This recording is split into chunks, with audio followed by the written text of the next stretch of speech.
అన్నయ్య నీకు ఎంత పనున్నా ఒక్కరోజు భటుల్ని పంపించు, నువ్వు మాత్రం భోజనానికి నా ఇంటికి రా, ప్రేమతో నేను వండి పెడతానంది యమున. మన్నించి యమధర్మరాజు కార్తీక మాసంలో శుక్లపక్షంలో విధియ తిథి నాడు యమున ఇంటికి భోజనానికి వెళ్ళాడు. ఏం చెయ్యాలి అన్నయ్య వస్తే? పరమ ప్రేమతో చిన్నప్పుడు అన్నయ్య ఏం తినేవాడో, ఏదంటే ఇష్టమో ఆ మాటలు చెప్తూ కబుర్లు చెప్తూ ఇంకొంచెం తిననయా ఇంకొంచెం తిననయా అంటూ అన్నయ్యకి ప్రేమగా వడ్డించింది. తిన్నాడు.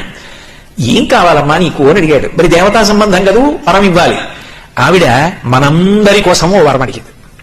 అన్నయ్య ఇది జ్ఞాపకం పెట్టుకుని ఈ తిథి నాడు ఏ అన్నయ్యని ఏ తమ్ముణ్ణైనా సరే, ఏ అక్క అయినా ఏ చెల్లైనా ఇంటికి పిలిచి అన్నం పెడితే ఆ అన్నం తిన్నందుకు ఆ అన్నకి కాని తమ్ముడికి కాని అపముత్య దోషం లేకుండా చెయ్యన్నయ్యా. తప్పకుండా ఇస్తానమ్మా అన్నాడు. అంతేకాదమ్మా, నీలాంటి చెల్లెలు ఉన్నందుకు పొంగిపోతున్నాను, విశాల హృదయంతో అడిగావు. ఇలా పెట్టిన చెల్లికి